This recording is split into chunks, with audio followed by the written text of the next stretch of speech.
The hustle. We've all seen that guy. Or maybe you are that guy. The one who wakes up at 4 a.m. to meditate, chugs a green smoothie that tastes like lawn clippings, and answers emails before the sun is even up. First up, the hustle phase. This is the honeymoon.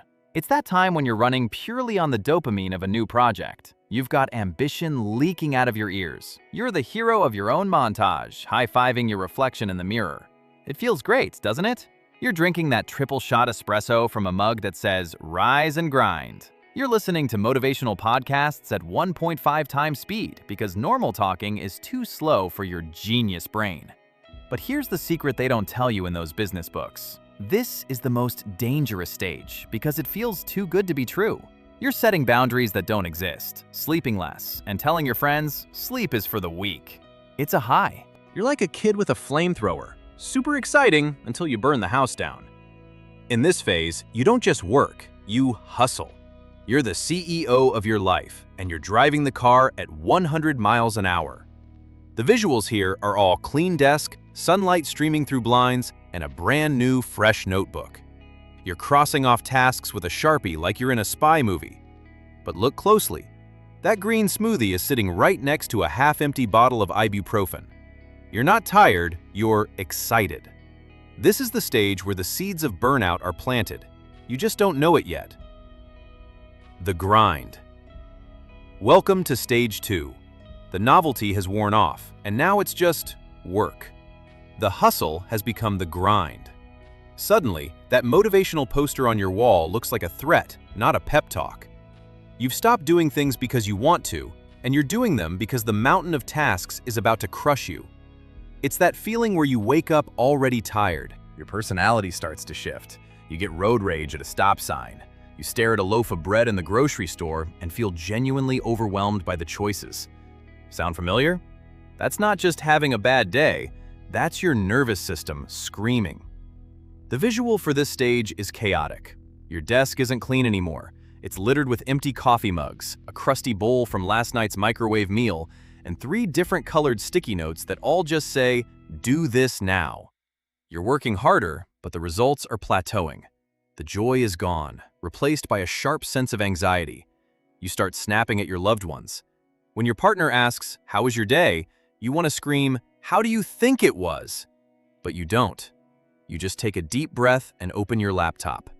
You're surviving, but you've stopped living. The hustle has become a survival race, and you're starting to lose. The fog. Now we're getting into the heavy stuff. Stage 3, the fog. This is when the brain's Wi-Fi signal drops from 5 bars down to a flickering one. You walk into a room and forget why. You lose your car keys while they're in your hand.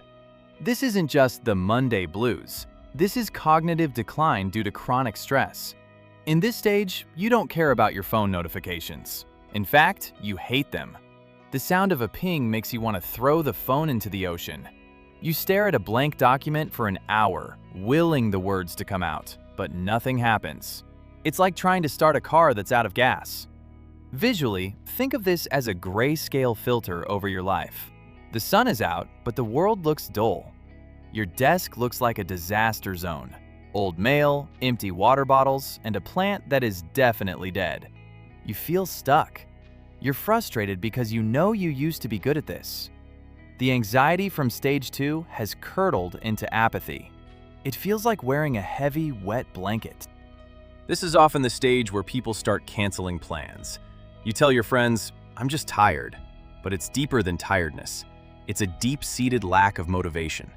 You're living on autopilot, just going through the motions. The caving. All right, stage 4. It's called the caving. This is where the house of cards starts to fall. The stress hormones have been pumping for so long that your body decides to go into hibernation mode. You're not just withdrawing from your work, you're withdrawing from life. You start isolating yourself. You say yes to plans and then look for an escape route the day of. You're hiding in the bathroom during breaks, not to actually use it, but just to be alone in a locked room. Your appetite goes haywire.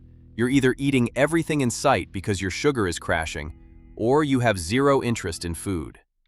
The visual for this stage is one of neglect. Garbage piling up, dishes in the sink, and a general air of "I don't care." Socially, you are a ghost.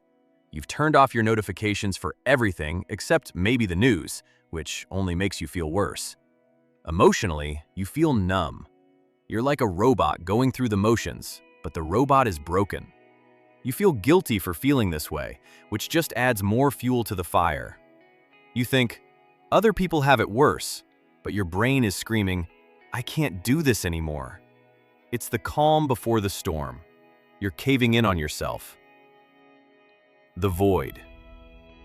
Brace yourselves. This is stage 5, the void. This is where burnout gets scary. This isn't just being tired. It's feeling like you're watching a movie of your own life. You look in the mirror and you don't recognize the person looking back. That's depersonalization. You become cynical. You start saying things like, "What's the point?"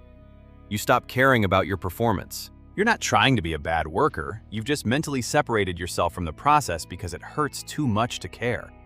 Visually, imagine a hospital waiting room. Fluorescent lights buzzing. You look worn out. Your skin is pale, and you might have dark circles so deep they look like bruises. Your health starts to crumble. Headaches, stomach issues, and the unshakable feeling of impending doom. This is where the title "From Hustle to Hospital" starts to make sense. You're a ticking time bomb. Everything feels like a chore. You look at the success of others, and instead of inspiration, you just feel a bitter, deep-rooted resentment. The human part of you is shutting down to protect itself. This is a major red flag. The hospital. And finally, we hit stage 6, the crash. This is the point of no return, where your body takes over and says, "I'm driving now, and I'm pulling over to the side of the road whether you like it or not." This is clinical exhaustion. We're talking physical collapse. You might be in bed, but you can't sleep. Your mind races, your heart palpitations are a daily occurrence, and you feel physically hollow. This is the hospital part. The visual here is bleak, staring at a blank ceiling surrounded by tissues, maybe a glass of water that's been sitting there for 3 days. You can no longer function. You might have forgotten how to relax. The hustle energy is a distant memory.